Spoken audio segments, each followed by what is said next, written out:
All right, hello and welcome to everyone as you're coming in. My name is Chris Campbell. I'm going to be your facilitator for this first portion of the conversation, and indeed your moderator for the panel discussion coming on later in the day. So go ahead and make yourselves comfortable, whether, well, I guess everyone is joining us here in our digital studios today. Look forward to sharing some things with you about Open Student Day 2021.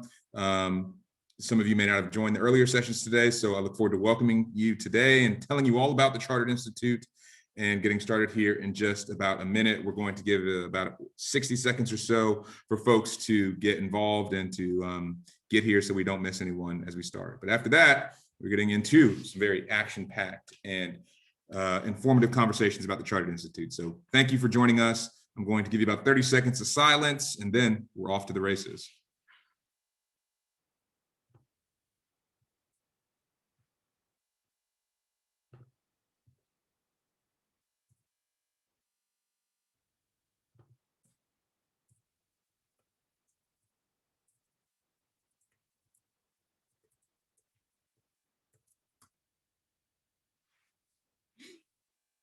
All right.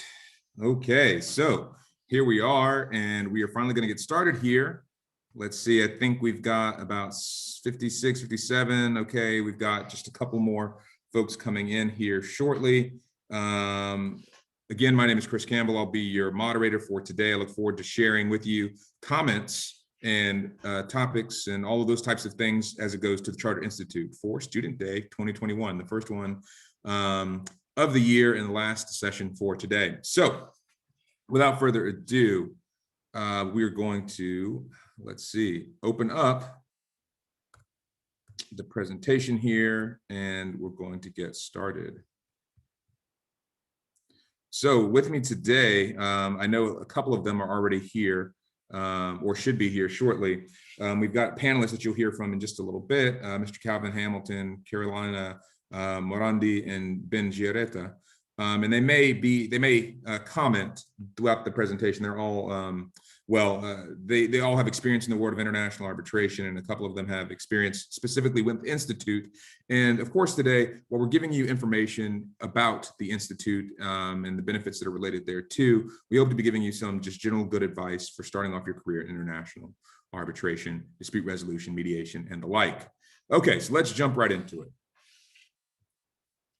So first, a little bit about the Chartered Institute of Arbitrators. The Chartered Institute of Arbitrators, often known by its abbreviation CIArb, is an international arbitration center of excellence for the practice and profession of alternative dispute resolution. Now, don't worry, I'm not going to be reading from these slides the entire time, but I think that that's an important sort of starting point when we talk about the Chartered Institute. There are a full range of resources, including guidance and support, advice and networking. And I think that all of those types of things are a really good starting point, I guess, for those that want to be members of the arbitration community. What's really interesting about the Chartered Institute is that it's, if not the only, one of the leading and only credentials for international arbitration and dispute resolution around the globe. It's one of these things that when you put it on your resume or your CV, you put it on your LinkedIn, it is recognized around the globe on all legal practice jurisdictions around the planet. So we'll talk about that a little bit more as we go along. So before we get into more of the specific benefits of the Institute, let's talk about the numbers, the figures. I always really enjoy these sort of quick stats. First, there's over 16,500 members across 149 countries, over 4,000 young members across 100 countries. What that means is that you have a solid base, a solid sort of community of international arbitration practitioners or international dispute resolution practitioners across a number of countries around the globe. From there, you've got a global network. What's really interesting about that is that probably within your vicinity, though I guess in the age of COVID, we're all a lot more sort of interconnected now more than ever. But what that means is that you really do have this sort of global community and network to participate with and to learn from. And that's something that I think is valuable about the Institute.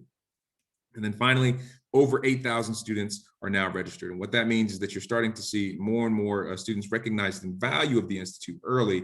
They're getting involved. They're starting to develop those skills that will really be helpful to them as they try to develop an international arbitration or dispute resolution career. So those are just quick stats. There are more stats that we could get into probably later, but I think that those are sort of an interesting starting point for the conversation.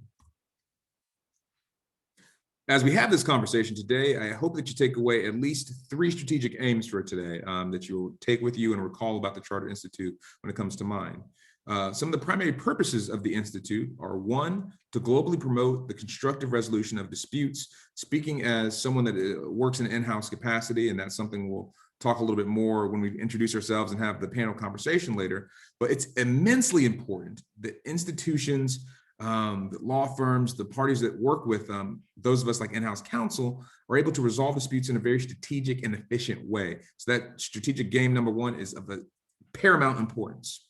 Strategic aim number 2, be a global inclusive thought leader. Again, this is something that we'll talk about in just a little bit, but one of the fantastic opportunities that exist with the Chartered Institute are its resources, like the Resolver, which is its magazine that comes out on a quarterly basis, or the Journal from the Institute, which shares all sorts of topics and commentary, notes, articles on topics in international arbitration and dispute resolution. All of those things are things that allow one to be able to establish themselves as a thought leader. And what's really great is those contributions come from the members of the Institute. So as soon as you join, whether you're a student, whether you're at the member grade or a higher level, you have the ability to start to develop your brand as a member of the Institute and within your own respective field and industry. So finally, strategic aim number 3, to develop and support an inclusive global community of diverse dispute resolvers. That goes back to a point I just mentioned a few moments ago. The Chartered Institute community and network is truly global. Whether you're in the North America branch, whether you're practicing on the African continent, whether you're in Asia or in Europe, it's not just the traditional arbitration hubs of New York or London, Paris, or Hong Kong. They're really all over the place, and that's what I found really interesting. Again, in the times where we were allowed to and able to travel, right? You could always ping the Chartered Institute community whenever you were traveling to a new city and see who's there. You could have an immediate sort of bond or relationship with those that are also members of the Institute. And you know that you have that similar experience from earning your credentials and from just being a member of the Institute. Candidly, I had to go to work in London for a couple of years ago and didn't have an immediately available office, or the one place I was intending to work out of wasn't immediately available. And so I was able to call the Chartered Institute, and I was able to make use of the office space there for just a couple of days while I was working. So those are the kind of benefits that come in handy in a very practical and tangible way for members of the Institute. So moving on from our strategic aims to a slightly different focus would be the values of the Institute. And there's 4 that you can kind of see sort of captured there on the table. Loyalty and trust are the foundations upon which meaningful relationships and a sense of belonging are built. And that's true. If you don't trust the members of your community, if you don't trust the Institute as a whole, it's difficult to get things done, and you may not be able to trust them with your education. But that's something that's of tantamount and the utmost important for the Institute. Taking responsibility for decisions so that the Chartered Institute grows and develops. That's true.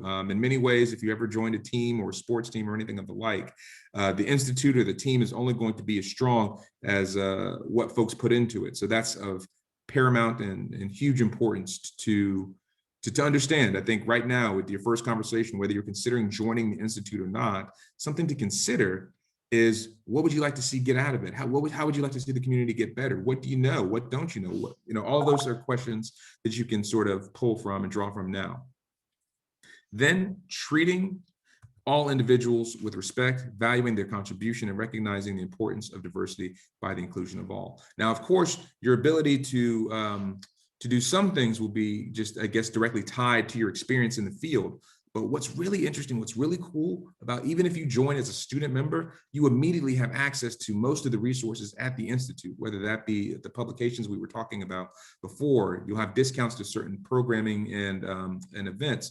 All of those types of things are immediately conferred upon you as soon as you join the Institute. And I think that appreciating the diversity and seniority from students all the way to chartered fellow members and everywhere in between is really important. And of course, all of those ranks are made up of men and women and different ethnic and cultural backgrounds as well. And that's really important, I think, to developing a community that looks like the world that exists around us.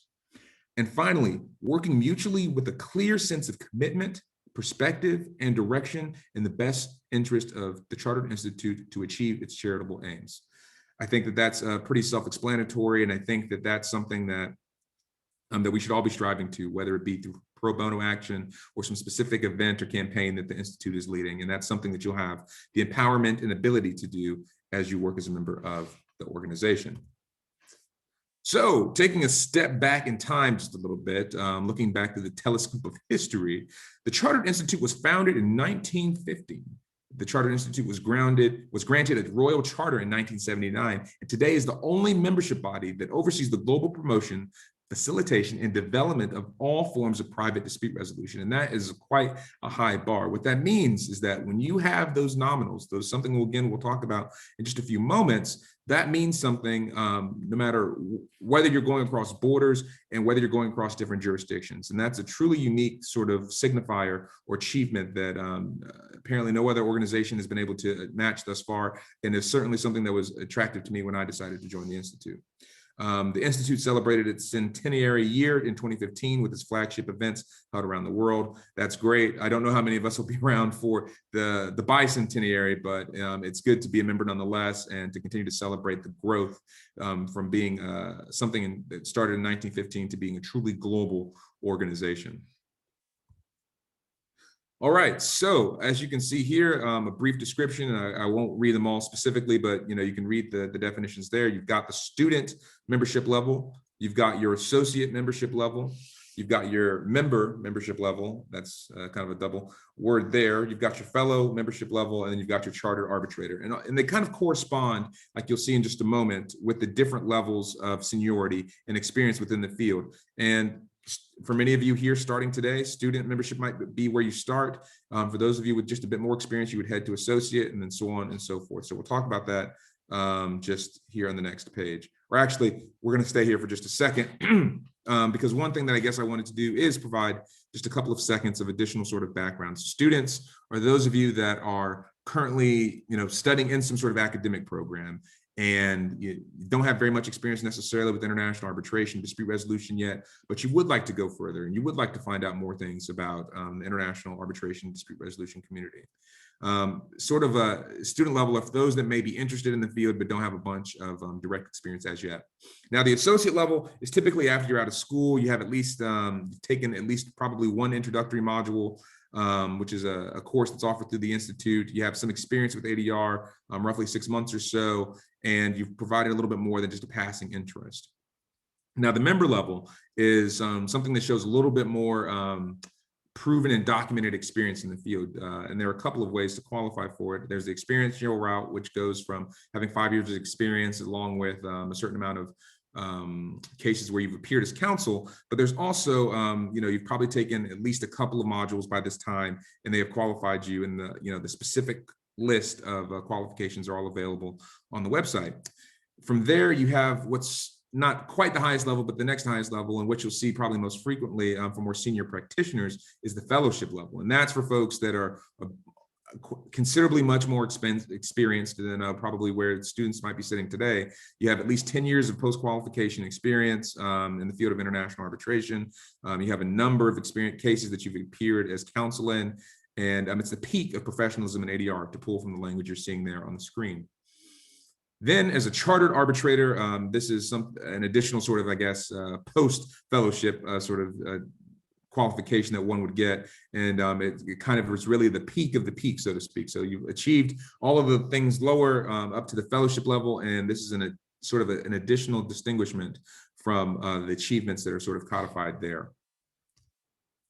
So student membership. When we talk about student membership, some of the things that you want to know and that are most relevant for you and those of us that are joining us here today is that it is free. It is free 99, my favorite price, free, and open to anyone studying at a university or other higher educational institution who is not otherwise qualified to join the Chartered Institute at any other membership grade. So I don't imagine we have a lot of folks with 10 years post-qualification experience that are also somehow students again, or maybe thinking about joining at the student level. But if that's the case, you don't have to necessarily start at the student level. You can go with the appropriate experience level in order to join the Institute. Now, they have access to a wide range of benefits, and that was a point I was making just a few slides ago. And I think that that's something that's really unique and interesting about the organization, that they don't really sort of say, oh, well, here are your training wheels, or, you're not really a full member until you get to a certain level. No, you have a wide variety of options as it goes to discounts on training courses, online access, and similar sort of abilities. So there's the link that you see there. We will have those sorts of, well, at the end of this presentation, we'll take you to the website so you can see how to sign up, but this is the student membership level. Here's some more benefits of the student membership. You have access to the e-learning courses, or you have those at your availability to sign up for. You have competitions and opportunities to have your work published on the Chartered Institute website. And that's something that goes back to what we were talking about just again, earlier in this very same conversation. It's an opportunity to build your brand. Joining the Institute, you can look at in a number of ways like that. How do you build your brand? How do you really start to develop that sort of specialization or industry sort of reputation in a certain field?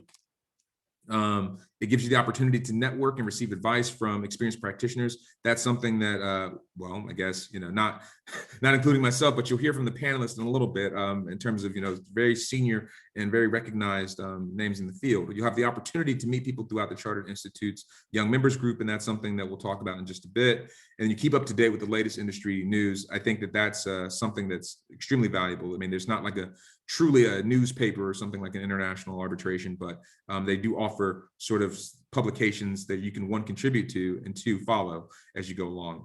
And then access to arbitration, the Journal of International Arbitration, Mediation, and Dispute Management. Yes, so one of the really great things too is that in providing these things that go to building your brand, you also have the ability to sort of liaise and to interact with peers, both at your same level, but also people that are more senior than you, to get their advice, to pick their brains for thoughts and ideas for how to improve on something. And that's what really pushes you to be better as a professional, not just from a student, but all the way through your life and career and with the Chartered Institute. So the Young Members Group. The Young Members Group is is open to all members aged 40 and under. So that would certainly include most students, but it could also be other membership levels, and certainly is. And they offer a variety of exclusive events, and conferences, training days, workshops. This is a great event because during regular times when we're not all virtual, they have great in-person events, mixers, in-person workshops where you have the opportunity to study and get to know your fellow members of the Institute, where you have an opportunity to develop your skills. It's a fantastic sort of, sometimes it can be a little bit intimidating, right? To send an email to, or to talk with, or to be interacting with, chartered fellow members or fellowship members that have decades of experience in some cases. And these are folks that are a little bit more early in their career, in the midpoint in their career even. And it's a good opportunity to liaise and talk with those folks. Now, the Young Members Group, it has its own little sort of clusters or communities across the globe in much the same way that the Chartered Institute does. But it also is overseen by a steering committee who volunteers their time to plan, organize, and promote activities targeted at young practitioners. And they're constantly doing that. They did their own events last year during the COVID pandemic outbreak to sort of keep people connected and engaged. And you can expect that once things return to, I guess, the before times, before COVID. So education and training. The qualification and postnominals such as CIArb, MCIArb, and FCIArb are recognized globally in the ADR community. These can be obtained by completing one or more membership courses. Sure, so as soon as you attain a certain rank, or a certain status within the Institute, you are conferred these letters. I will admit it's probably a little bit nerdy or geeky, but I was very excited when I received my letters in the mail. They also come digitally, and oftentimes if you go on LinkedIn, for example, you'll see people that will say, I just reached fellowship status, or I just reached membership status, like, comment, share. It's really good, and it's a good way to sort of celebrate with your colleagues in that way when they accomplish that. But again, the way that you do that is by taking these membership training courses is the most common route. And then for people, they range from people that have no experience all the way to those that are a little bit more experienced. And we'll show you a chart on the next slide or so that will kind of correlate with those. And along with that, you have membership training programs and pathway courses. So speaking of which, so as you look to the left side of your screen, well, I think that's your left side. there on your screen, you will see associate membership status, you'll see the member membership status, and you'll also see the fellow status that are all achievable. And then you'll see the 4 different pathways that are available and open to you from the time that you join the organization. You have domestic arbitration pathway, which is focused more on UK law and arbitration sort of framework and regime there. You've got the international arbitration pathway. You've got the construction adjudication pathway, which is specifically focused on the construction route, and then mediation, which is a completely separate animal altogether from arbitration. Many of you that are listening today might be more familiar with the international arbitration pathway.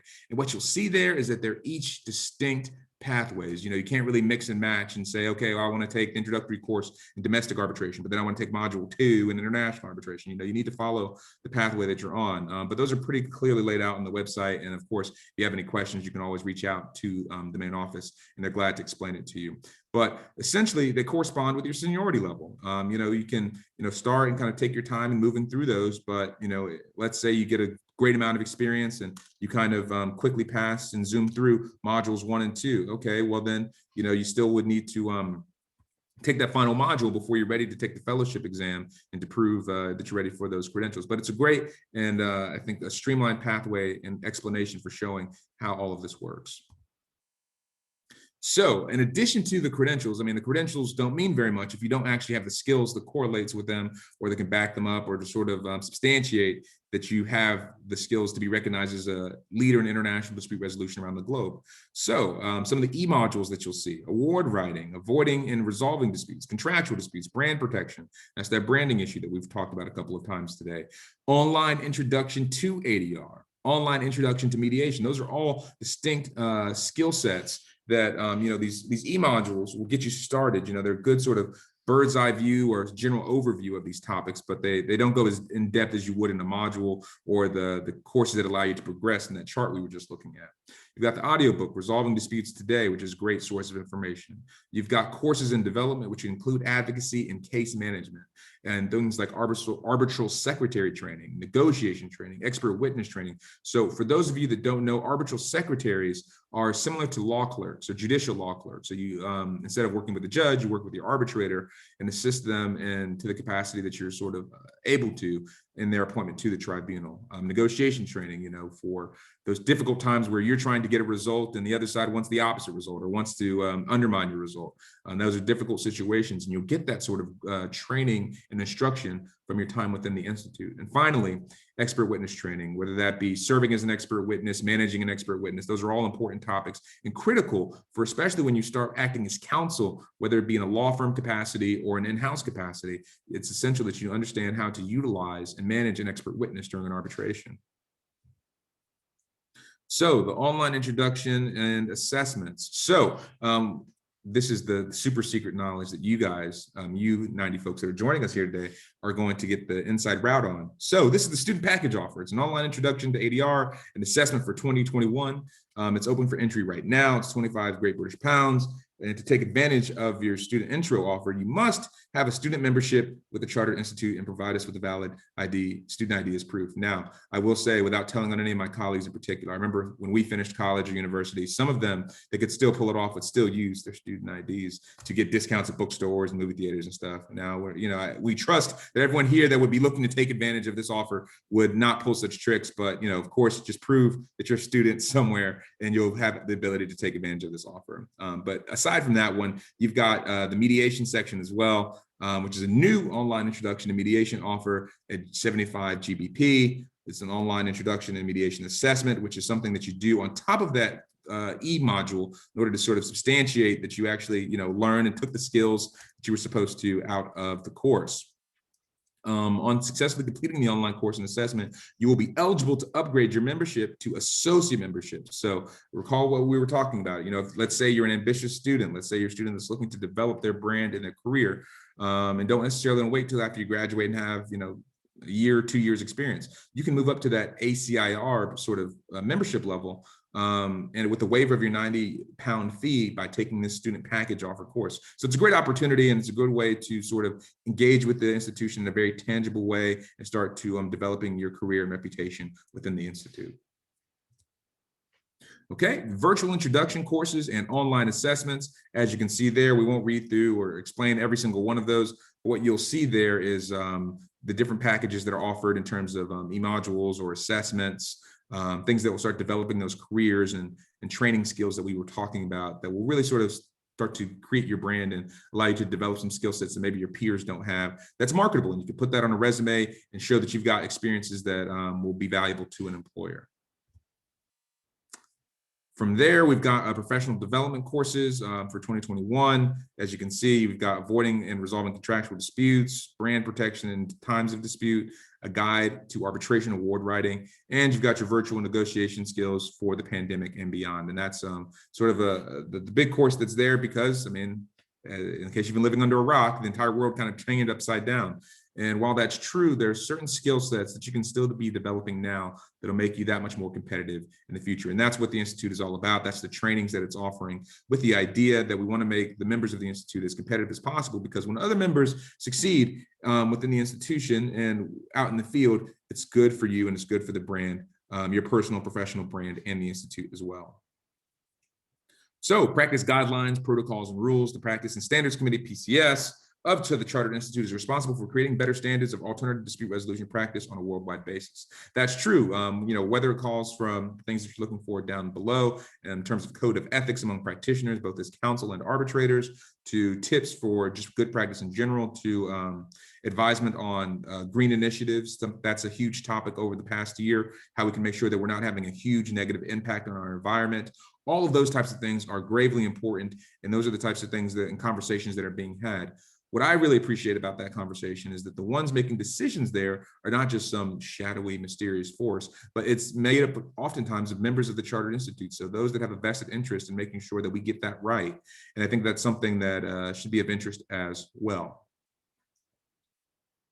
So books, journals, papers, and reports. These include the Resolver, the membership magazine, which comes out quarterly, both of which come out quarterly, the International Journal of Arbitration, Mediation, Dispute Management.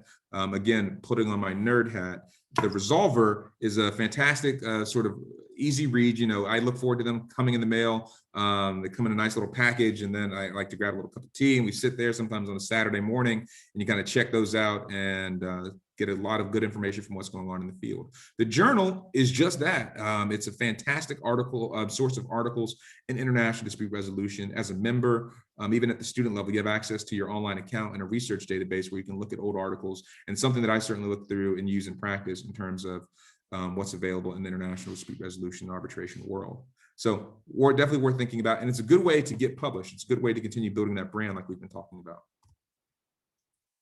The ADR Student Experience Program, its official launches in 2021. It's a collaboration with Careers in Arbitration and the Institute, where it's giving you an opportunity. And let me back up for just a second. Careers in Arbitration is a fantastic initiative run by another member of the Chartered Institute named Amanda Lee. She's London-based, and it's she has a great following on LinkedIn with the website coming soon. But it helps if you're interested in finding a job or work in international arbitration or dispute resolution.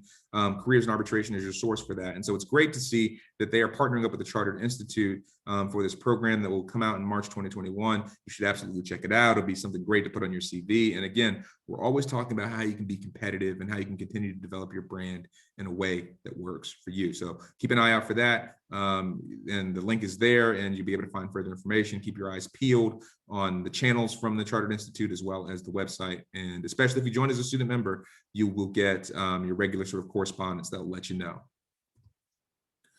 Be part of Chartered Institute. Join the professional network that sets the standards for promoting harmonious society and helping people and organizations avoid, manage, and resolve conflict. So you can see that's the website there. What we're going to do next is we're going to take a step back, and I'm going to show you how you can sign up to be a member.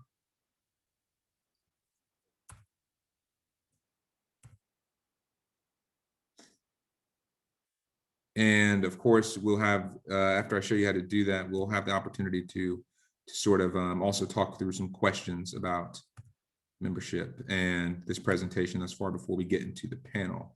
So I'm going to do what I have learned is pretty effective, because sometimes it's not immediately obvious. We're going to head to the webpage first. Okay, so you've just landed here. You want to sign up to be a student member. Okay, you're going to click on the membership tab here. And if you look there at the top of the website, well, actually, let's go back for just a second. CIArb.org. That's the website, pretty easy to remember, but that's where you can find, if for some reason you don't get the links that are shared in today's presentation, just CIArb.org or Google CIArb and you'll find it. You click on the membership page, scroll down, oh no, where are we going? There we go, student membership. You click there and look, voila, you're here, student membership. And who is it for? All the things that we've been talking about, the young membership group, studying at a university, some of the stats we talked about, and you'll click join as a student. Well, I know that the organization would not love if I signed up twice because then we have a double profile, but then you can find out all the things that you need to know about being a member of the Chartered Institute as a student member. You can read through here. Have you previously completed a qualification? If so, you can use that as part of your application. And then you click the start application page and it is pretty self-explanatory from there. If you have any issues, you can always reach out to tech support. So I think that is where we'll start for now. We'll open up the floor for questions and answers here.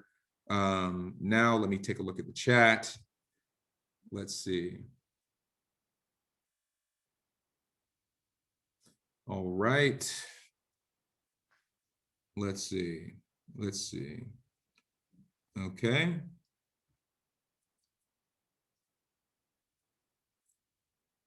All right. So first question I see here is someone is asking about what classes, formal training, or other activities should students consider to prepare them for international arbitration practice? Sure, I'm happy to tackle that in brief right now, but we'll talk about that a lot in this panel that's upcoming. But sure, there are courses that you could take, obviously at your own law schools, but the Chartered Institute, through its e-modules that we were talking about just a little bit ago, or its introductory packages that we were talking about, are fantastic places to start that will give you sort of a good, sort of broad overview of the different skill sets and things that should be developed in an international arbitration career. So that's what I would recommend. If you head back to that website we were just looking at a couple of moments ago, you'll see some of the offers that are available for student members, and of course would encourage you to join there. And of course, as you start to read some of these publications and things like that, you'll see there are a lot of different topics and a lot of different things that you can research and write about. Wanted to join, but it was hard because of time differences. Right.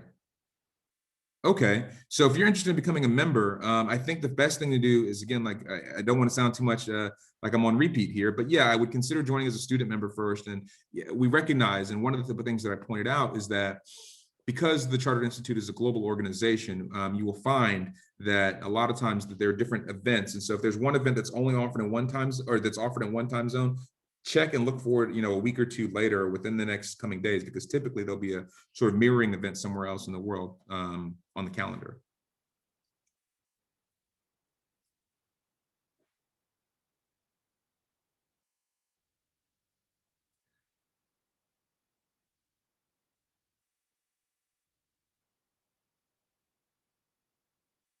How do we get the link to the YMG? If you go back to the website, the CIArb.org, and you click student membership, YMG should be there as well. But also, if you Google CIArb with YMG, that should come up for you.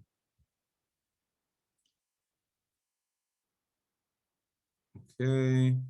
How to get access to the student package? I think I will not say it again, but okay, one more time, just to make sure it's clear. You head to CIArb.org.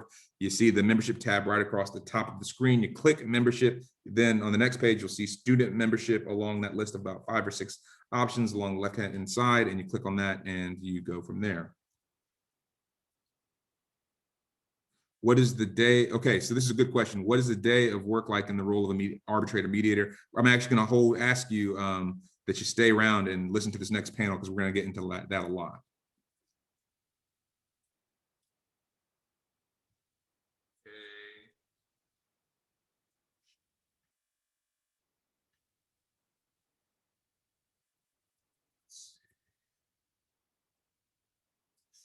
Let's see. All right. So, and I know that they're putting some helpful links in the chat that should answer some of these things.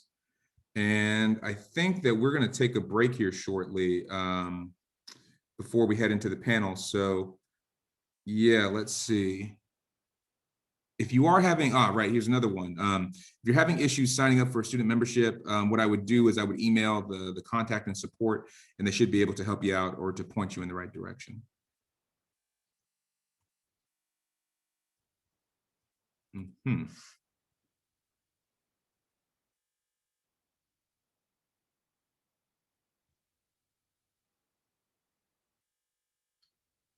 I think, and I see a question here. Do the age limits apply for young members, also for student memberships? I'm completing and you're over 40. That might be a case by case basis sort of thing. I can't speak for that concretely here. I would say get in touch, I guess, on the contact page of CIArb and feel free to ask that. But if you're new to the field, I'm sure there's some sort of accommodation or some way that we can welcome you into the field and into the organization. So I would get in touch that way. Yes, so right, and so it seems like the institution has put member services at CIArb.org. I would put that question forward there, and they can address that for you. Great question. So how can a graduate student with 5+ years of experience in ADR proceed with the membership process? So the comment right above yours is members services at CIArb.org. I would get in touch there. I write them a quick note, and I would just say that explain your situation, and they can advise you on what is the best place for you to apply to. So the YMG is specifically for members of the Chartered Institute. It's a way that once you've come into the institute or the organization, right, you can then sort of network or specifically sort of cluster up with people that are on the younger end of the spectrum or that are early on in their career. So that's the main difference. Student membership is in itself is just, you've just joined the organization. Great. Okay, you can do what you'd like there, but there's no sort of specific things that are conferred there, whereas the YMG will do specific workshops and events under that banner.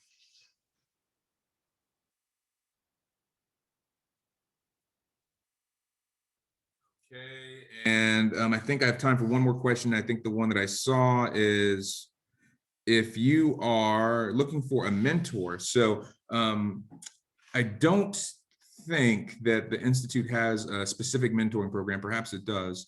But, really, whether you have a specific mentoring program or not, the fact that you're interacting with all these other folks that are also members of the Institute, if you attend these events, these trainings, these workshops, you'll get to know folks within the field, and you'll be able to perhaps develop a relationship with some of the more senior members, some of the more fellowship level members, and perhaps those folks can develop into mentors. It doesn't have to be like a specific program in order for it to have that same effect.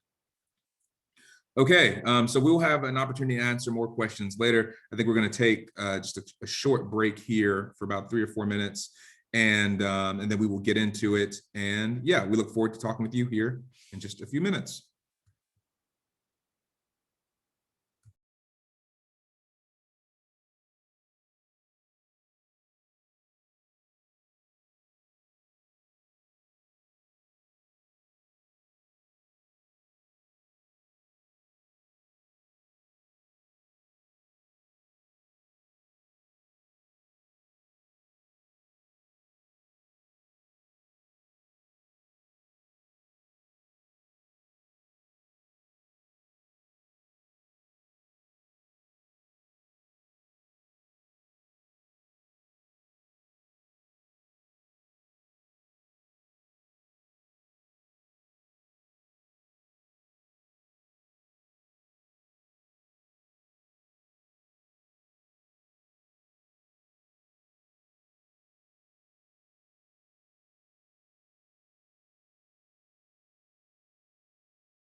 Hi, Chris. Can you hear me?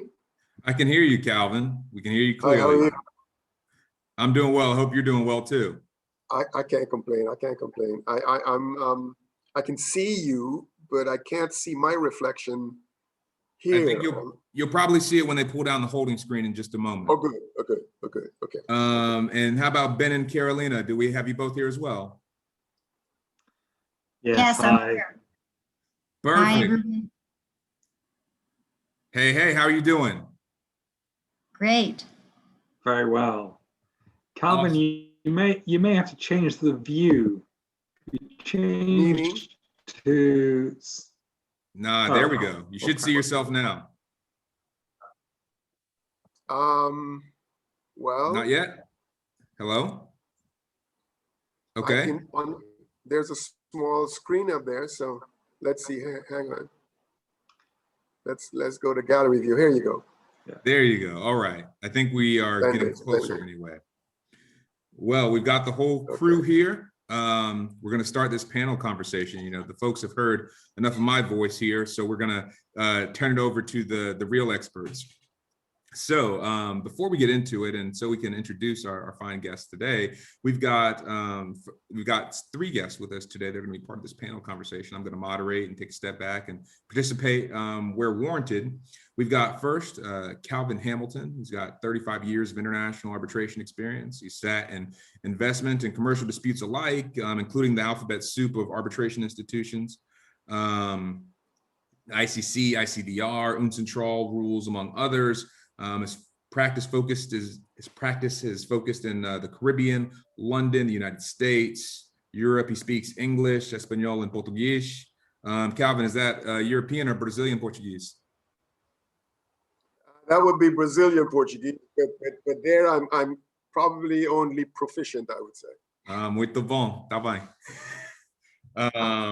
All right, and Calvin, so thank you for being with us. And his industry experience includes energy, natural resources, oil and gas, banking and finance, construction, infrastructure, and manufacturing. Thank you for joining us today, Calvin. Thank you. And from there, we go to Ben Giaretta. Ben, is that right, Giaretta? Okay. Thanks for joining us today, Ben. He's the partner and co-head of international arbitration at Fox Williams LLP. He's based in London, where he practices and focuses on commercial arbitration. His industry experience includes oil and gas, energy, mining, petrochemicals, a long litany of other things. And he's been with the Chartered Institute for a number of years and is graciously joining us today. So thanks for joining us, Ben. You're welcome. And finally, certainly last but not least, we have Ms. Carolina Morandi, who, to the point that Calvin and I were just discussing a moment ago, she is Brazilian, so I imagine speaks fantastic Brazilian Portuguese, which I'm not even working proficient yet, but one day.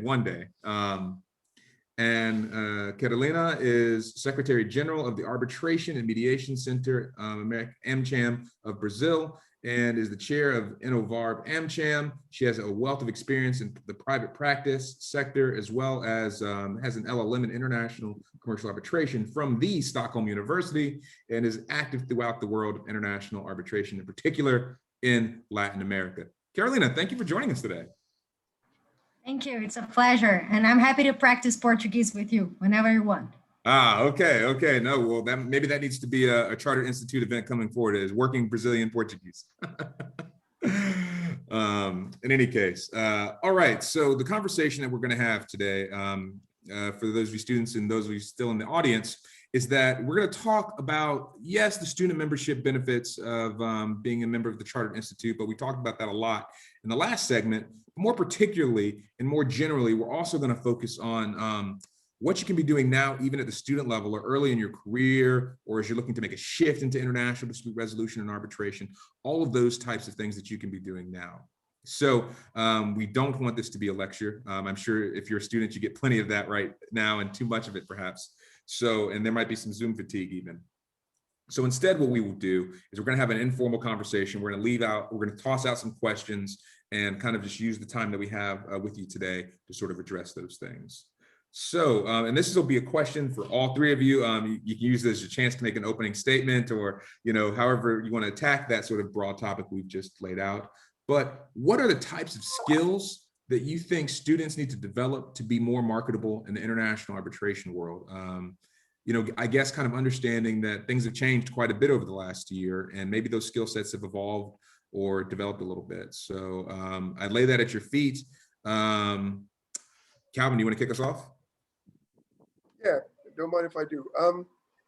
I'll make my comments in the context of my personal experience, which is having lived and worked over 30 years in Madrid. I'm admitted to practice in Madrid. I studied and graduated from law school in New York. I'm also admitted to practice in New York. So my practice has been essentially Spanish, Latin America, and North America, recently Africa and the Caribbean. So that over the years, I've been aided and assisted by developing cultural skill sets. The languages have helped a lot. And institutions like C.Arb have also helped me a lot. In the context of our discussion today, C.Arb, I would say that colleagues that I've met along the way belonging to C.Arb were sharing or having the same sorts of experiences that I was having. And the context there is someone who had moved to Spain to a new culture, new legal tradition, and the difficulties that would present for a young practitioner. I began as a transactions lawyer, so that, and I should back up and say that at the time I got to Spain, which was in 1985, Spain had just joined the European Community at the time. It's now known as the Union. And as a result of that, because they were competitive, among other things, with labor, salaries, and framework, there was a lot of foreign direct investment coming into Spain. So that they needed somebody with my background, which was essentially language,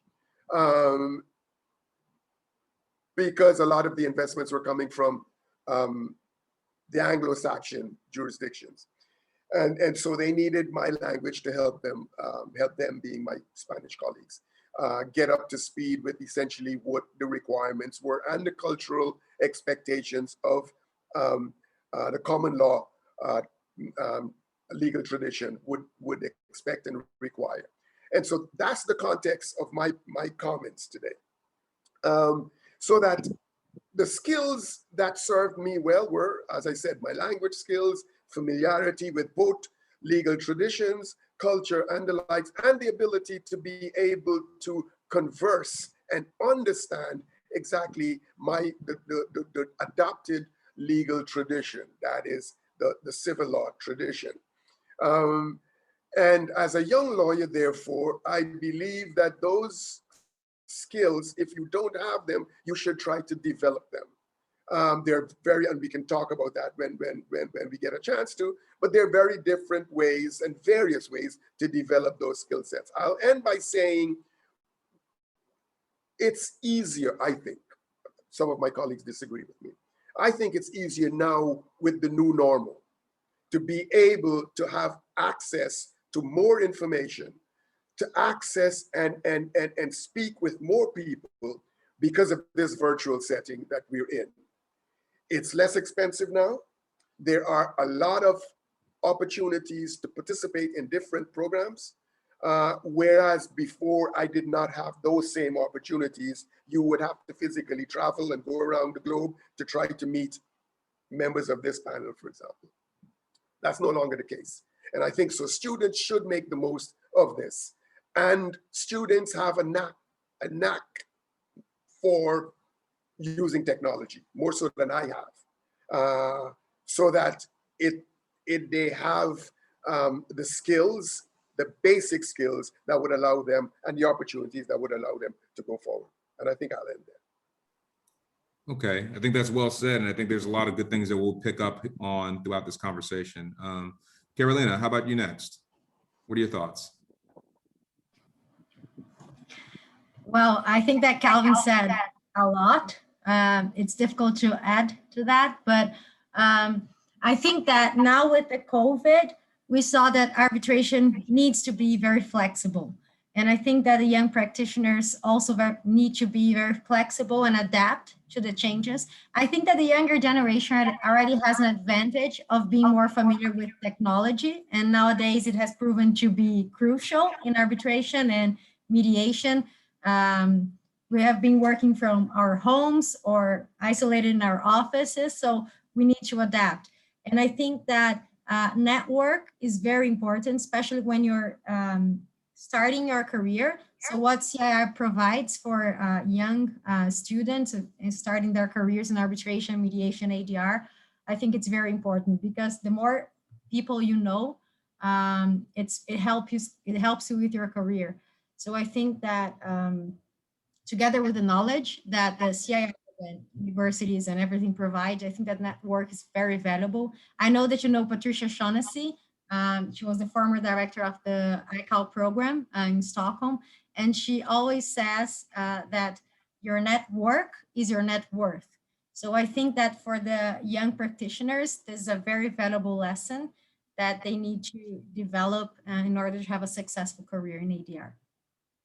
No, I think that's a very poignant answer, Carolina, and that goes to, I think, what someone answered in the audience earlier is, how do you build your network within the institute, or how can you get a mentor? Well, I mean, now if you join, you immediately have a network of people that you know, and you can just literally write them on LinkedIn or write them throughout the institution. It's a good way to sort of build that bridge.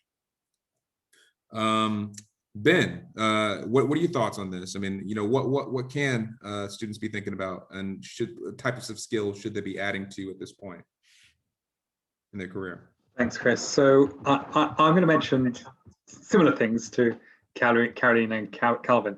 I'll mention two things that I think are relevant for this COVID world, and then three things which are still relevant. I mean, they've always been relevant, and they are still relevant. Number one is the obvious one of digital skills, technology skills. I mean, we're doing so much online now, and you need to be able to work Zoom, you need to be able to work the various digital platforms that firms are using, you need to be able to work social media. So that's critical at the current time. Secondly, in terms of this COVID period, I'd say people have to be independent. It's really, really tough at the moment for younger practitioners in terms of gaining experience, gaining knowledge, getting to know people. I mean, I remember when I started, like most of us, we were physically in an office, and I was sharing an office with a senior person and learning directly from that person. Now you're not doing that. You're sitting at home, or you're separated from people. You can't travel. And the simple truth is, I think that this situation is going to last for some time to come. I mean, hopefully very soon we'll all be back in offices at least. But in terms of the sort of traveling that has been going on in the past, that may not restart for quite some time yet. So younger practitioners need to be able to be self-starting, need to be able to look for opportunities, need to be able to be independent. Because nothing's going to come your way just by sitting there. You've got to go out and make your opportunities. So those are the two things I wanted to mention in terms of this COVID world. The other three things are skills which have always been true, and I think remain true. Number one is something that Calvin has already mentioned, which is a broad international cultural awareness. I think that is very important for international arbitration. As a corporate lawyer, you can sit in your office in London or Miami or wherever and be entirely immersed in that culture and not worry about any other culture.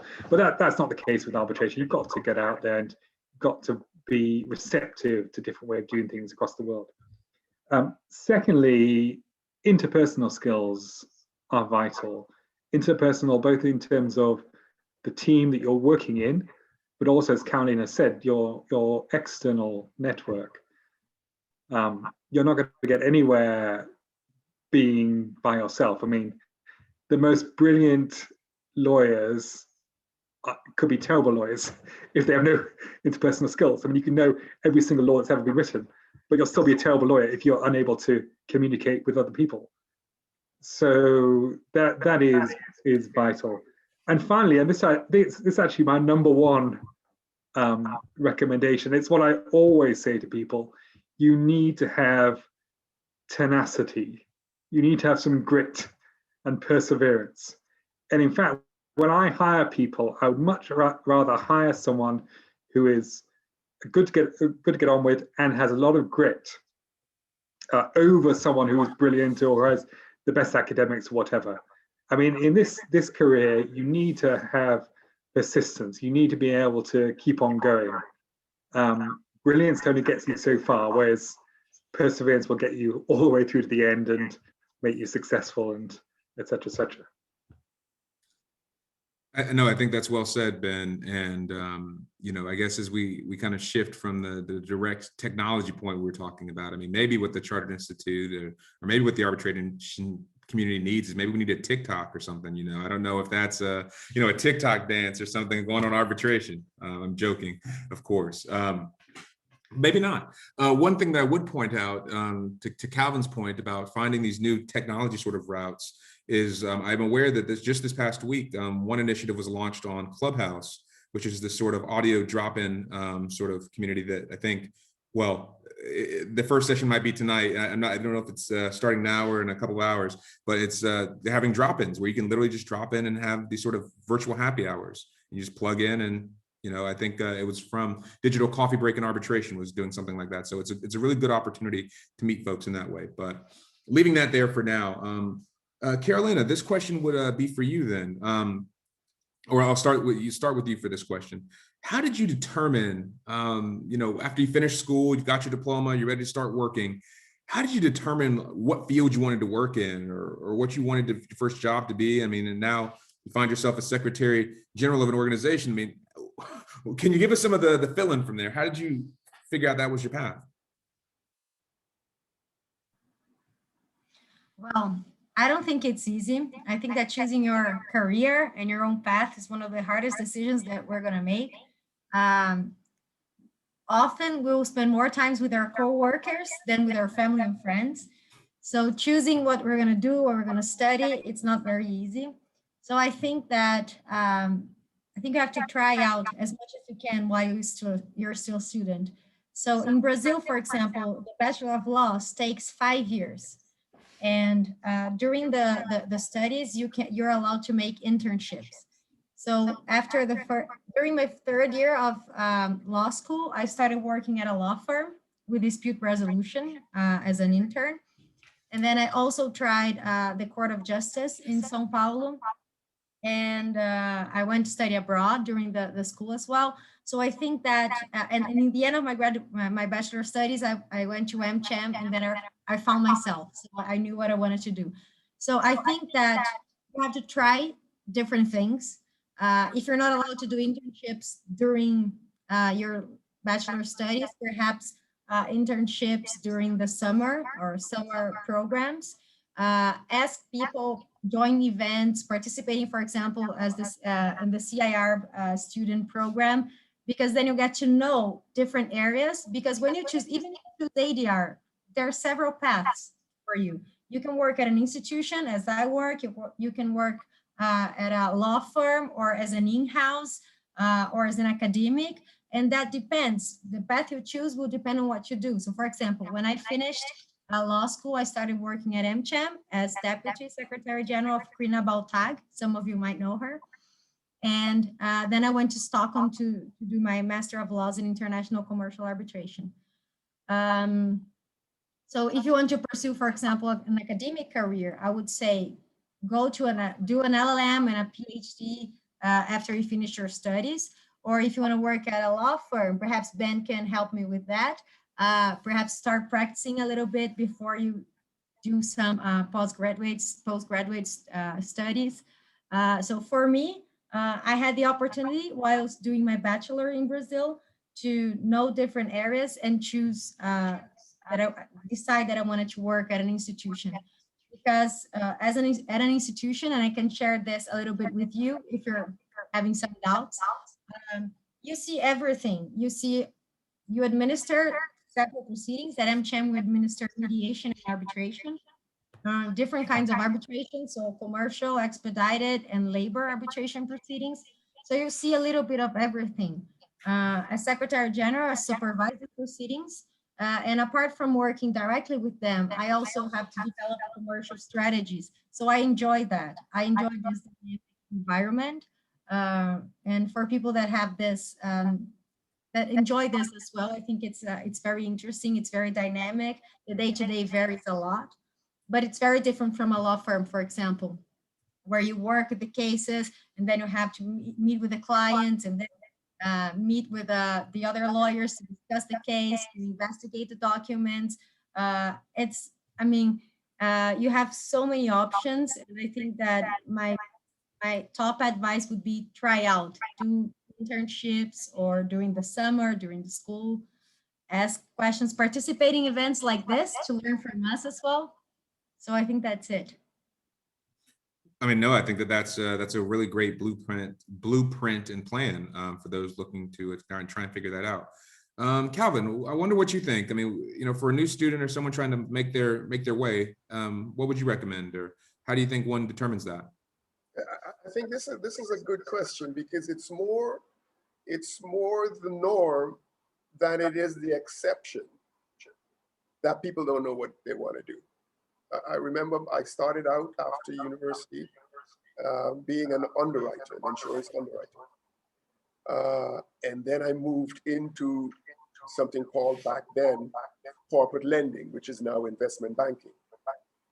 And then I moved into law. The curious thing about it is that both those previous attempts at the profession serve well today. Served me well as a transactions lawyer. So I would say the fact that you're not sure about what you want to do should not be a deterrent to want to try and look at different things. It is normal that you will sort of search for a route before you finally arrive at the destination. What you need to do, however, is to, at an early enough stage, after you have understood whatever it is you try to do, make the determination that this is not for me and move on. That's okay. That's okay. So that I would suggest to folks that they should be tenacious, as Ben points out. They should not be afraid to try new things. And indeed welcome the opportunity to continue to want to grow and look for new opportunities on the horizon. That's okay.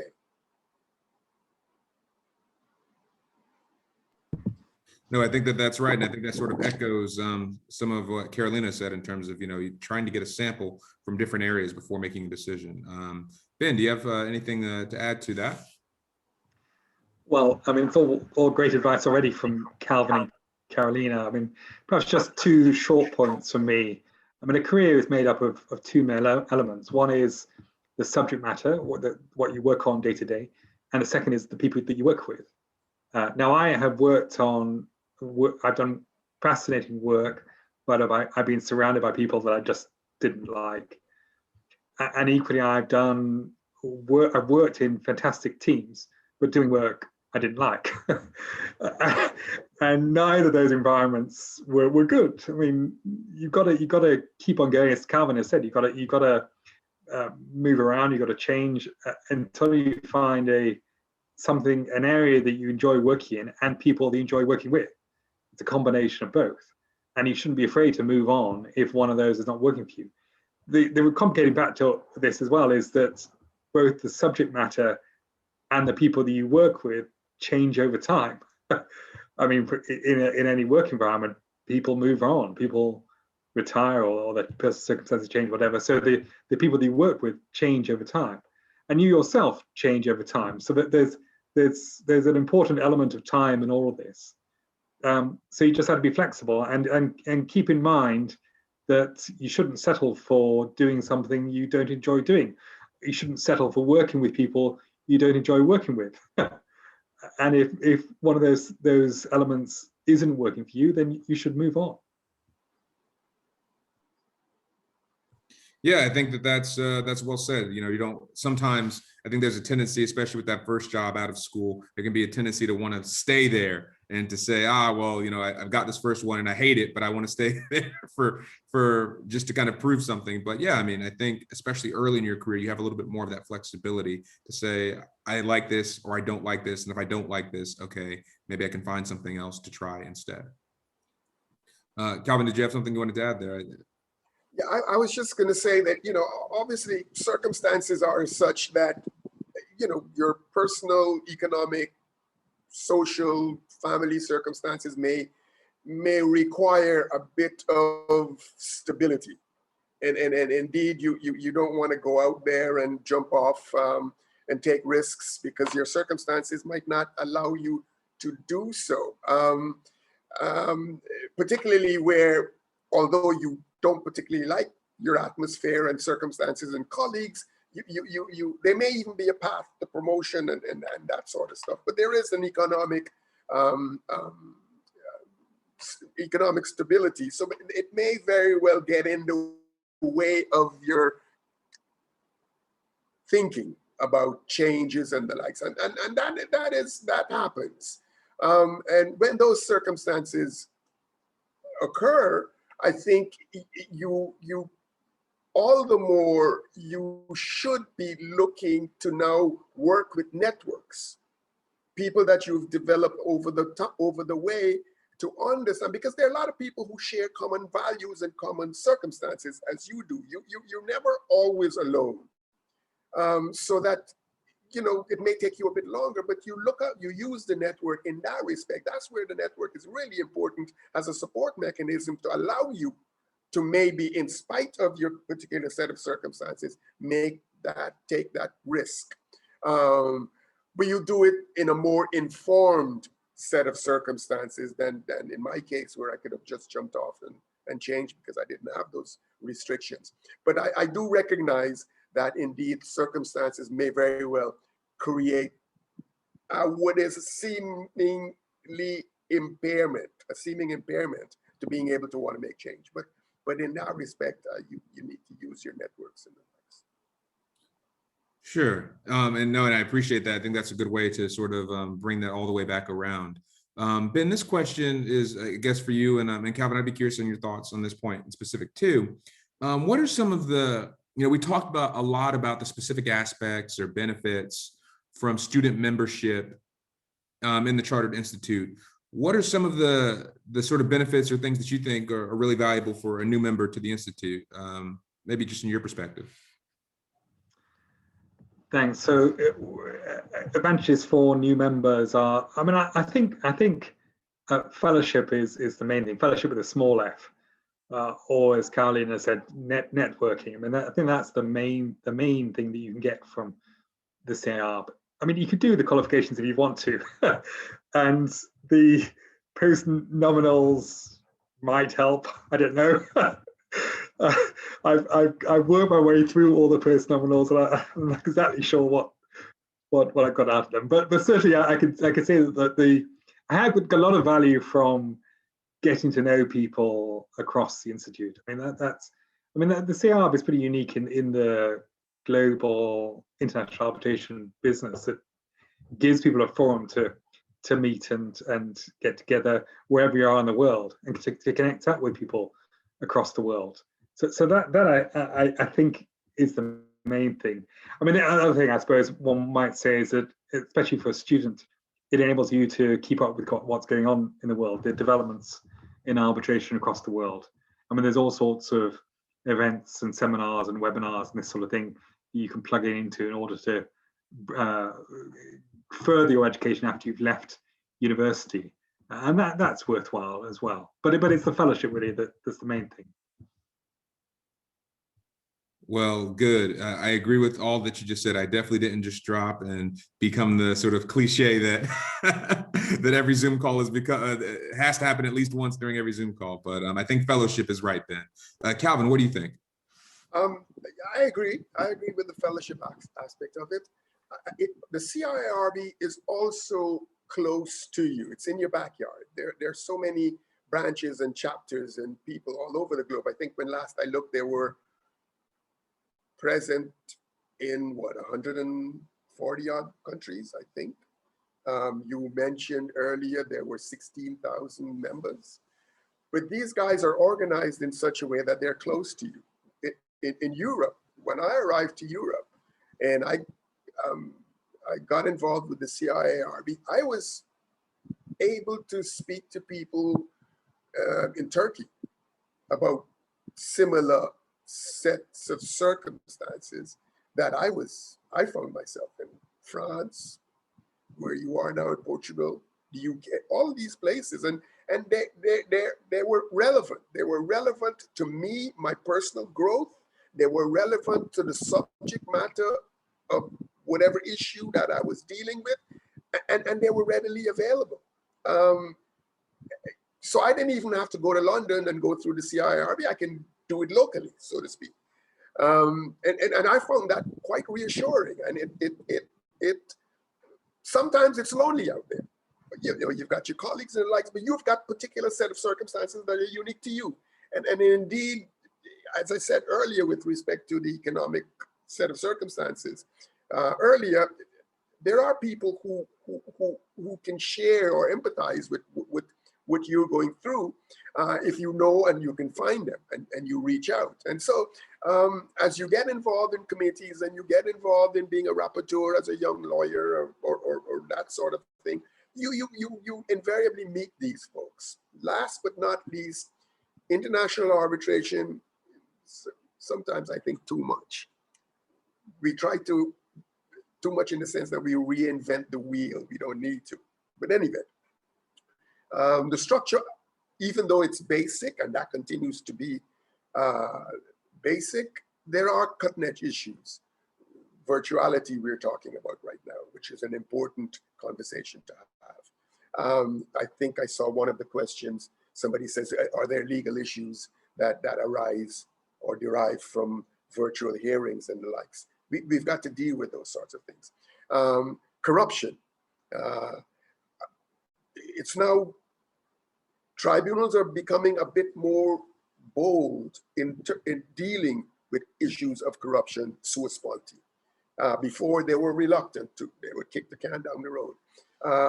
Transparency, the diversity issues. So there are a lot of issues that I think are pertinent, relevant, that I think an umbrella group like the CIArb, you can feel at home raising these issues.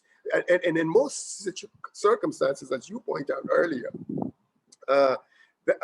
you know, there are panels and discussions going on about these issues. All you need to do is to tune in. So there is a comfort factor level that you can tap into to be able to deal with these sorts of things. I think that's well said, Calvin, and I think that that's a great case from both you and Ben, in particular on you know, some of the benefits for what you can do already as a student member. Carolina, I would turn to you for this next one, or at least to start us off. What are, and this is a two-part question, so it might be tricky. What are some good habits or just sort of routines that students can be building now? That's part one. And part two, are there any publications, blogs, articles that you would consider sort of required reading for someone that's looking to go into the field? Either something that's, I guess, older or that's recently out? Okay, so good habits. I would say read, learn, engage, ask, be curious. I think that good news is that, or bad news, depend on what your point of view, but you never stop learning when you choose arbitration, when you choose law. So it's not because you finished your master program or your PhD program that you can say, I'm done with studying. No, you can never be done with studying. Laws are changing. There are cases being decided, so you have to be updated. And that, I'll answer the second question with this. You have to keep posted on what's going on with the world and what has been decided, what's new, where can we be better, where can we improve. So I think that, for example, there are several blogs, like Kluwer blog is very famous, Olga Meet, or institutional newsletters that you can subscribe, GAR. I think that helps you. They give you a hint about what's happening worldwide, and they give you sources to deepen your studies. So it's not like, oh, I'm gonna read the headlines that are out on Kluwer or GAR and I'm done. No, they will give you the hint, and then you have to research and then go deep. Then you can study and compare different jurisdictions, how they've been decided, because you need this. If you want to keep up with what's happening in the world, if you want to do a good job, then you have to be aware of what's going on, not only in your country, but worldwide, because it impacts not only international arbitration, but domestic arbitration. So it's very important to be aware of what's going on, and this will help you find other sources to deepen the studies. And I think that this is what is good about the CIArb. I mean, adding to what Calvin just said, I remember that the pandemic started going wild in March last year, and less than a month later, the CIArb launched like a guideline on virtual proceedings, addressing all the main issues that were coming out and the concerns that parties and arbitrators, mediators, lawyers should be aware of, how to address them. So I think that what the CIArb does is gather what's going on in the world and gives you, they give you the information. So there are workshops, there are courses, there are seminars, so you can, you have like several sources of information that will help you deepen your study, because you can never stop learning when you choose this ADR world. No, I think that's great. And I think that's one of the things I think that's difficult for students is to know where to look, right? I mean, you know, you can, a lot of the time, some of the more popular publications might have a paywall or something. And so there's sometimes a question of where can you go to find things? And I think, like you've said, Carolina, Kluwer's is great, but in addition to the Chartered Institute, I mean, there's a multitude of young practitioners groups around the globe. And, you know, no matter where you are in the world, I can guarantee you, if there's not one directly in your city or your specific region, there's one close by. So I would type in arbitration young and wherever you are, and you can probably find a community that you can start interacting in that regard. There are a lot of free sources. I mean, Kluwer Arbitration blog's free and you can subscribe. So they email you the headlines of the articles that are published. Institutions have newsletter and you can subscribe for free as well. And that helps a lot. Yes, exactly. That's well said. Also, excuse me, Chris, your law school, as a recent graduate or as a student, they would have subscribed to many of these journals and or publications. So that's someplace that you can go and it wouldn't cost you anything. Right. And I think sometimes we forget about that, or recent grads can think, okay, I'm graduated, let me get away before the Alumni Association starts to call me for donations. They don't think that, they don't think about that reality, that there are a ton of resources that you might have as an alum, to your library, to other resources that you've already paid for in your tuition. So that's a great point. Local bar associations too are also great. Yeah. Yes. Ben, what do you think? Well, I'll just add, I agree entirely with what Carolina just said. I think I'll just add two more things to that. One is that as well as reading widely, one has to read deeply. I mean, there's so much stuff out there now which is very short and very in your face and grabbing your attention, and a lot of that stuff is very valuable, and it is good to keep abreast of what's going on in the world. At the same time, you shouldn't lose sight of the fact that you have a long-term improvement in your knowledge by doing some very deep reading, and by which I mean reading books, reading articles, that sort of thing. So you should set yourself the target of reading, I don't know, one serious article per week or one book per week.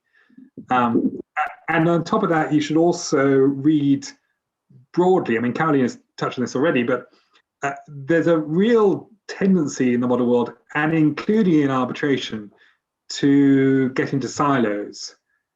I mean, for example, you could spend your entire life just reading about investment treaty arbitration, and losing sight of the fact that actually all these different practices within arbitration cross-fertilize, so they draw on each other. So in terms of a habit that the student might get into, as I said, let's say read one article per week, but each week read a different article from a different area of ADR. So one week read about investment treaty arbitration, the next week read about sports arbitration, read about art arbitration or whatever. I mean, from different parts of the world as well, from Singapore, stuff, wherever. I mean, it's that broadness and depth that you need, and there are quite a few free resources out there. I mean, once you're a student member, you have access to the journals, the CIArb issues. The law school recommendation is fantastic.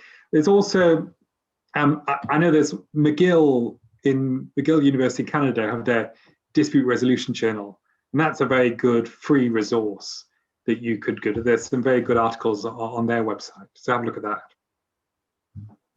Yeah, I think that's all, again, great tips and great advice. And I guess this might be a bit of a shameless plug, but I think that it also is something directly on point. I host my podcast, Tales of the Tribunal, where we are constantly interviewing people from across the world of international arbitration, and they're giving tips and advice specifically for folks. Well, one, they're giving their own stories, but two, there's always a segment where they give some advice and thoughts about how to break into the field of arbitration. And to expand upon that, one of the great things about so many people having time at home, you have so many resources now in terms of podcasts or webinars. There's the Arbitration Station, which is fantastic. You have Tag Time, which is another thing from Careers in Arbitration, where they talk to people across the field about the goings on and how to break in. So there are tons of podcasts and Zoom webinars and all those types of things to tune into while you're perhaps doing some chores or maybe out for a walk. So I would definitely recommend you do that and sort of keep your mind constantly thinking about the field. I think one question, and perhaps it's the elephant in the room, but it's been something oft talked about, and this is for whoever wants to take it.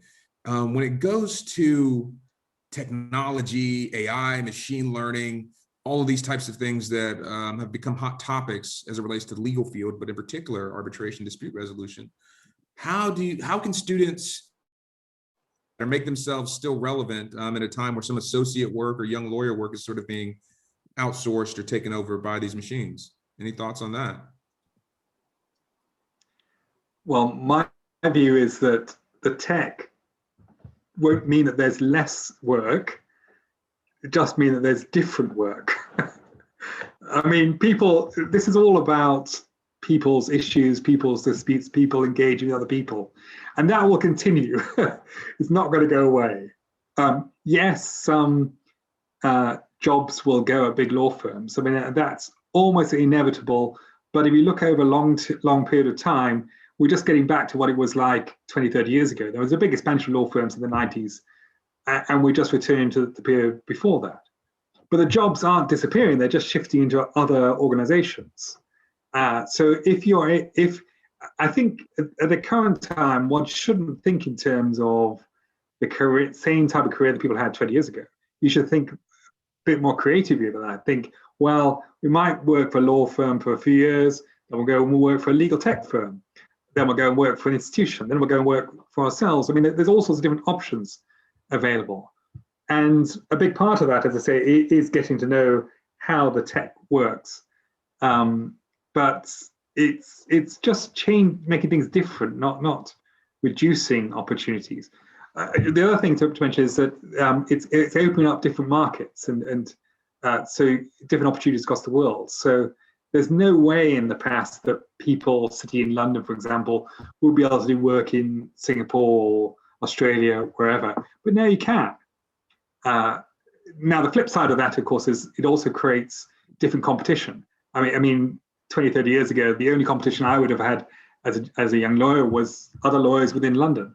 But now your competition is across the world. So you need to be able to be aware of that and be able to keep up with that. But as I say, the opportunities are still out there. It's just they're different to what they were before. I would add to that. You know, you have to work smarter, and the virtual hearings is maybe a good example of bucking the system. The conventional hearings have now been turned on its head by the need to have justice for disputants and the need to go forward with disputes in an efficient and a cost-effective manner.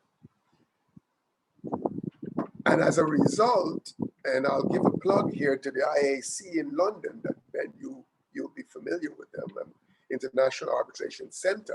They've put together a platform that manages virtual, hybrid, and fully virtual hearings and other sorts of conferences / seminars, meetings seamlessly. So that, and I've had 2 experiences thus far with virtual hearings. One was, we had quite a few hiccups. The second one was seamless. It's no mystery that the first one with the hiccups was about maybe May of last year. The second one that was seamless was November of last year. So that, you know, the technology enhances what we were able to do. I think, so I would embrace it, but as Ben suggests, you know, change your responsibility. You work smarter, you work differently. But I think there is still a lot of work for practitioners. We're not going away. The clients don't want us to go away. But we just need to embrace and we need to incorporate these new opportunities into what we offer as services to the client and let them know how this can be cost effective and equally efficient for them. In those instances, we can draw an AI to assist us in what we do, then we use it. You know, things like e-discovery and all these different things. But I believe for the time being anyway, my lifetime certainly, I'll still have a job.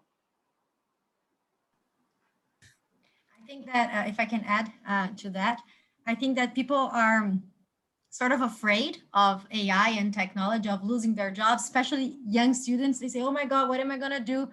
How am I gonna assist Ben, for example, if he has a tool or a machine at his firm, or Calvin? And I think that being afraid, it's not necessarily bad. I think that when we're afraid, we're out of our comfort zone, and then we have the opportunity to improve and to be creative and to find solutions. And I think that I totally agree with Calvin and Ben that there will still be things to do and job, but they will have to be done differently. So not that long ago, people would go through books or to court directly to find decisions and then transcribe them or then report them to the partners of law firms. Nowadays, we have online systems that we just type like keywords and we find decisions from everywhere, different jurisdictions. So I think that the tools are there to help, but we must be smarter and use them in our own advantage. So there will still be room and space to work. Don't worry about this, but then you have to be creative and then you have to be dedicated.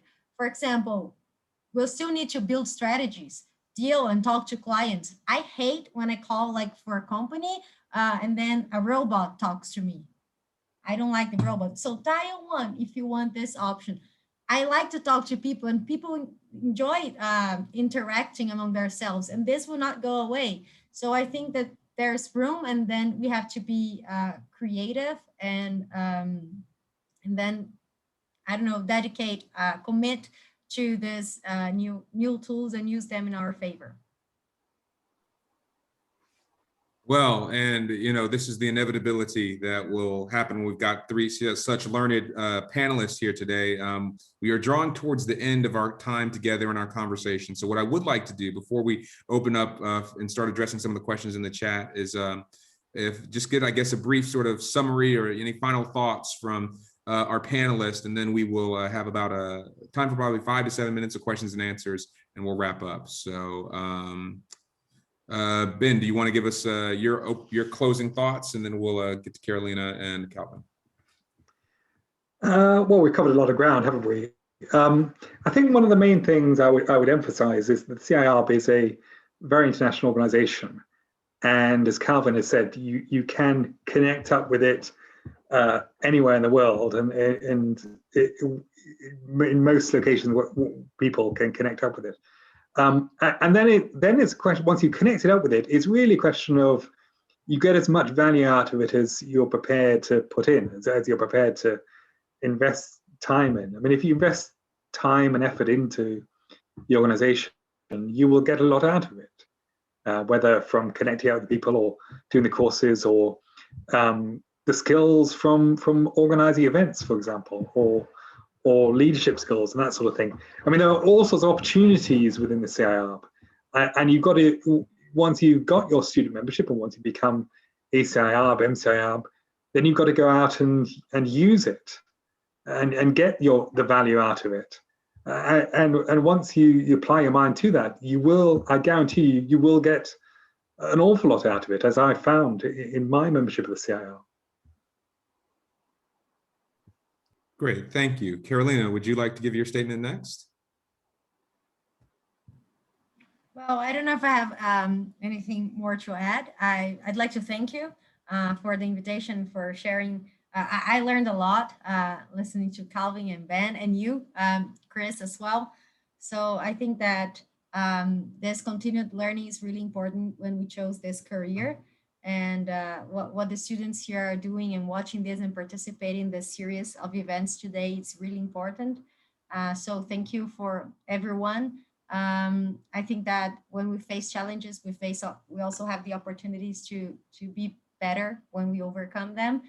This COVID and pandemic showed us that, demonstrated us this. So I think that it is very important to keep going and be optimistic and work hard, because then the results will come. So thank you for inviting me and participating in this event. Muito obrigado to you, Carolina. Okay, and also to you, Calvin. None of this works in a vacuum. In addition to the readings that Ben suggests and Carolina suggested that we engage, international trade, international politics, the things that are happening around us are relevant. The events in Myanmar right now, you need to understand what is happening there, because sooner or rather than later, there will be some dispute, some event that would require your attention. I remember when I was a young transactions lawyer, first moved to Spain, 2 years later, the wall came down. The Trojans had to be converted into private sector companies and all these different things, but you couldn't do that in a vacuum. You had to understand the political implications, ramifications, and those instances that created this new phenomenon. And of course, the interest in having a unified Germany. So you've got to be aware, you've got to like international, the interdependent world economy. It's something that informs what we do. And you need to look at it and do whatever we do in that context. And I think the increased activities, for example, of investor-state arbitrations, for example, is a derivative necessarily of that interdependent world economy pursuant to bilateral investment treaties, and in certain instances where the matters have been put to the ICC outside of a BIT, but nevertheless involving a sovereign, you need to be familiar with those sorts of issues that derive when a sovereign is involved, but you cannot do that in a vacuum. You've got to understand the context. States have always complained that arbitrators do not take into consideration the way they do business and practices. And so I think all of this, you've got to add to your reading list matters that would incorporate interdependent world economy, international trade, international politics, all these different issues, because you have to have that context. And with that, I close, but just to say thanks for the invitation to participate. This has been fun, and look forward to another opportunity. Perfect. And thank you all for your comments. And thanks for those concluding remarks, Calvin. But equally, my round of applause to all of our panelists for joining us here today. And my apologies for somewhat resembling a Bond villain with the shadows that have come as night has fallen. So sorry about that. What we do have is we have probably about just over 5 minutes for questions. So we'll try and rapid fire through as many of these as we can before we close. So, oh, right. So this is a great one. Is it essential? This is a question from the audience. Is it essential to be a lawyer in order to be an arbitrator? Ben, I'll hand that off to you to address in rapid fire fashion. Well, the answer is no, it's not essential. But I'm afraid to say, certainly arbitration has become rather dominated by lawyers in the last 20 years. So it's a bit of an uphill struggle if you're not a lawyer. There are some exceptions in some industries, maritime disputes, for example, and trade disputes, corn and grain, that sort of thing. People have very successful careers without being a lawyer. But I'm afraid to say that as far as international commercial arbitration is concerned, most people who are successful in it these days are lawyers. So if you're going to embark on this sort of career, I do encourage you also to get a legal qualification. Yeah, I think that that's right. Okay, are there any new rules or laws added to international arbitration due to the shift to the virtual world? Yes, there have been some protocols that have been established. The SOL protocol, I believe, is one. There have been, I know the ICC rules have, or the ICC has made some statements addressing virtual hearings. ICSID has some particular guidelines as well. The LCIA, I think, updated their rules, but I don't know if that was specifically due to virtual nature. But a lot of the institutions, if you just go to their websites, you'll see where they have specifically outlined things like that. But I would say to that, watch this space, keep an eye on it. Because a lot of the things you just mentioned were written either when the pandemic was just starting or even before the pandemic started. I mean, the SOL protocol predates all this COVID stuff. So, and we're still learning about it, and people will revise these protocols again and again. So you're right, Chris, keep an eye on the website of the institutions, but go back to them again and again, because new stuff will come out. Yes, perfectly true. Also the guidance the CIArb launched. And well, and I think someone that's with us may have helped draft that. The spoiler is Carolina helped draft that. And it was a fantastic guide. So yeah, a lot of the leading institutions put out their comments on that. Let's see, we've got a couple of minutes for just a few more. Does the field of arbitration work in a law firm or institution abroad, despite not being, okay, so I think the question, the point they're getting to is, do you have to be qualified in a common law jurisdiction if you want to work abroad? I think the answer to that is no. I'm going to say no, but I would defer to to Calvin also, if you would like to add anything to that. Well, obviously, wherever you work in the jurisdiction in which you work, you need to be familiar with the legal tradition in that jurisdiction. When I got to Spain, I was coming from a common law background, but I quickly got up to speed with the civil law. It made sense. I was able to have some value added because I brought my common law experience, and I picked up the civil law as I went along. So now that I have both legal traditions in which I have good expertise. Initially, you can go over from the common law to the civil law, but I think one of their important objectives would be to become qualified in that new jurisdiction. Yes, no, I think that's good. And I would expand, but we're running short on time. Last question, is it possible to listen in on some real life virtual proceedings as part of our training or fellowship? I don't know if it is as part of any sort of special program. I do know that ICSID in particular, oftentimes will have the ability to sort of dial in directly or join virtually to listen in, because those are usually dealing with public matters. For commercial matters, it might be a little bit more difficult because oftentimes we want to keep those confidential because they might include trade secrets and the like. Any other thoughts on that? That's the last question. Go ahead.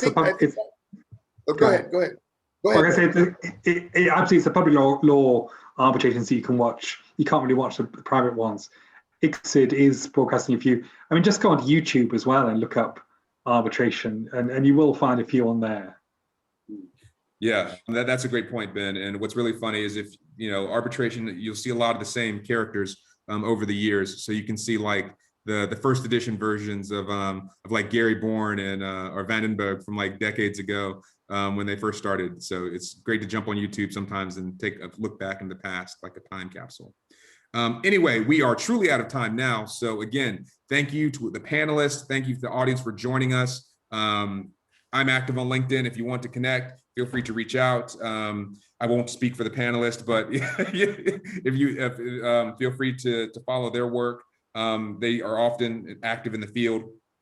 And without further ado, I hope to see you as members of the Chartered Institute or otherwise at the different organizations or events in the world of international arbitration. Thank you, be safe, and have a wonderful night. We'll see you soon.